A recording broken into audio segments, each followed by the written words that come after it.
Let's talk about dental heroics. I know that's a funny phrase, but in my mind, I think I made it up. However, dental heroics basically means when a tooth is pretty much gone and a dentist tries to do everything they can to save that tooth. I have seen so many different situations where I thought if the dentist had just taken that tooth out and placed a dental implant at the time, it would have saved a lot of different upcoming problems that come up down the road. Let me give you an example to make this make more sense. For example, let's say you had a root canal done years ago, recently, it really doesn't matter. You had a root canal done, you got a crown put on it. Then the tooth starts to hurt. Tooth starts to hurt. Well, it has a root canal. It shouldn't hurt. It doesn't have a nerve anymore, right? It shouldn't hurt. A lot of the times that happens because the tooth has cracked. And when the tooth is cracked, really, there's no fixing it. So what happens is they can send you to a specialist and they can say, woo, maybe we'll put a new crown on it. Maybe we'll do something called an apicoectomy, which is a fancy procedure that an endodontist or root canal specialist will do to get rid of an infection on a tooth that has already had a root canal. Sometimes they will retreat the root canal, meaning they take out the old stuff of the root canal and put it back in again. And they're doing everything they can. They'll put posts in the teeth, these little silver pieces that make the tooth taller if the tooth is already broken down, and put a new crown on it. Now, it may stop hurting. Fantastic. It may not stop hurting. But the reality is it is not going to last. And what happens in those situations, eventually the tooth will break down again, and you'll have to have the tooth extracted, and then you'll end up needing a dental implant anyways. So ever since I've been placing dental implants, I have changed the way that I see dental heroics. I have changed the way I see teeth, because now I think, what is going on right now? Is this something that I'm going to patch together and make it look good? Listen, dentists, we're artists. We love to make things look good. However, if they do not function well, if there is not enough tooth to hold the crown together, it's going to break off again, and you'll still need a dental implant anyways. So do the right thing the first time. If you've seen someone and you want a second opinion, we love to do second opinions in our office. Let's take a look. I try to look at holistically. I like to look at balance. I like to look at budget. I like to say, well, am I going to spend money on that tooth when we need a tooth over here in our smile line? We need to look at your whole mouth and determine where is it worth it to put our money and investment into, and balance out implants or any other treatment that you need in a way that makes the most sense for your life. That is so important. Now, like I said, tooth has already been a root canal. It's probably the most common situations that I see. Tooth has already been root canaled. It's already been crowned. It either hurts or it's breaking down. To put a new crown on it is a waste of time and money, and you will eventually need to redo that. So the better option is to extract that tooth and place an implant. Of course, I'm giving a general sense. I have to see your tooth in particular to know if you need a dental implant, or maybe you do need a root canal, right? Another situation that I see a lot is a tooth that has really bad gum disease.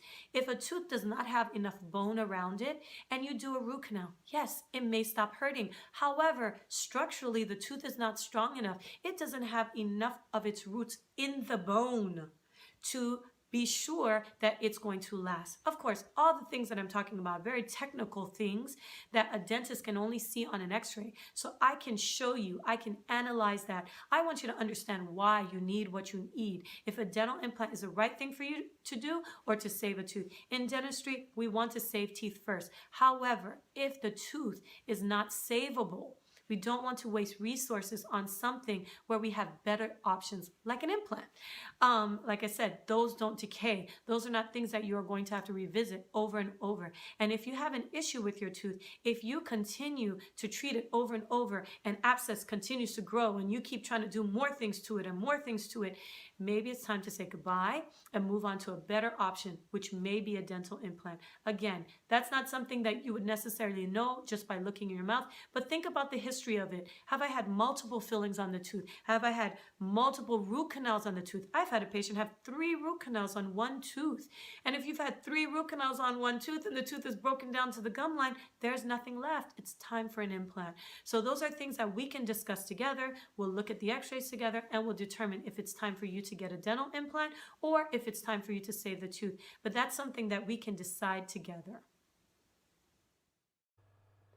In order to understand dental heroics and when a tooth is savable and when a tooth is not savable, I think it's important to understand root canal therapy, just because most of the time when I'm placing a dental implant or we have the decision to place a dental implant, usually we're looking at a tooth that has had a previous root canal. If you look to the image all the way to the left, you can notice how there's decay that has entered the nerve of the tooth and caused an infection. To do a root canal, we go into the inside of the tooth, and then we clean out the center. You can see where it says endodontic file. We clean it out, we fill it up with a material called gutta percha, we place a filling. Now a really more important thing to note is where you see to the left where it says post.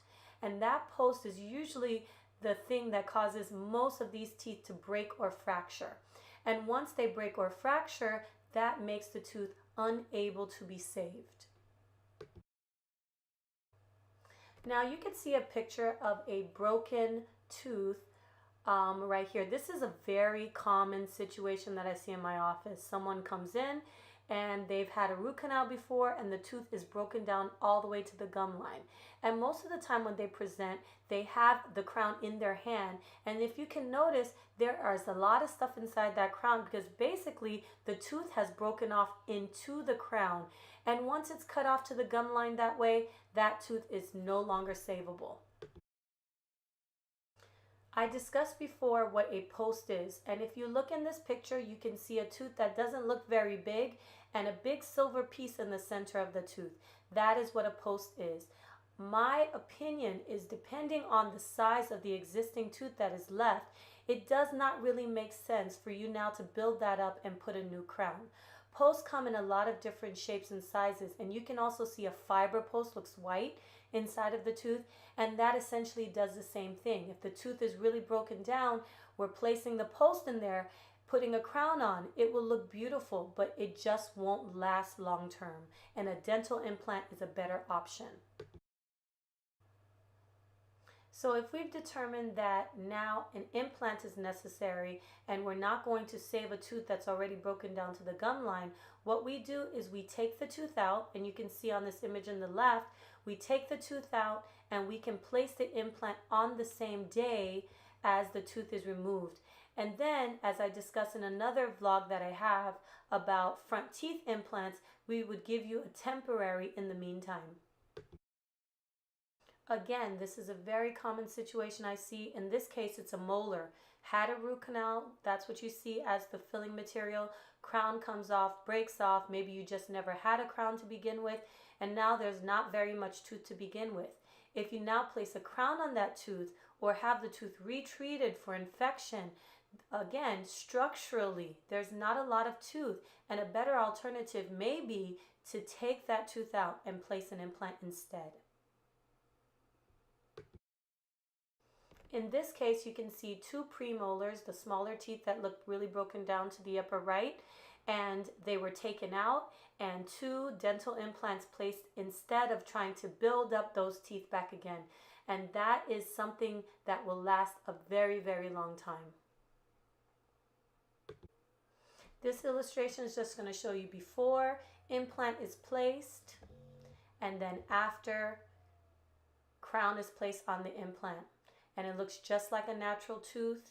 The dental implant functions just like your regular tooth. When we talk about gum disease, you can see there's a lot of bone loss around these teeth. This is a little bit more of a tricky situation because if you have a full set of teeth, it sounds pretty dramatic to say, you know what, I'm not going to save these teeth and I'm going to take all of these teeth out and have dental implants placed.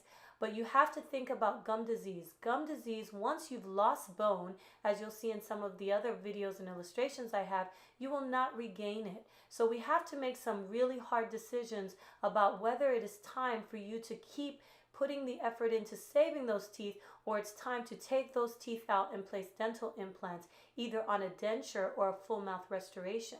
Now, their alternative would be to go and see a specialist. The specialist would be doing deep cleanings and scaling, but maybe even bone grafting, but there are no promises that they would be able to restore your bone to its original state, and you still would not be able to keep those teeth long term. So the alternate solution to that would be to do a full mouth of implants. You can't really see it very well now because you're seeing the teeth on top, which is a beautiful restoration. All the bad teeth, all the gum disease teeth are taken out, implants are placed, and you can see a rim of crowns. There's no palate, there's nothing to cover the gums, and you can see here where the implants are strategically placed to get teeth in those areas without any denture, even though denture is still an option. But this is a longer term option than having gum disease teeth that will continue to fall out one by one. I hope you learned something about dental heroics and when a tooth is savable and when it is not. Please visit our office and we can discuss your particular situation and discuss if dental implants are right for you.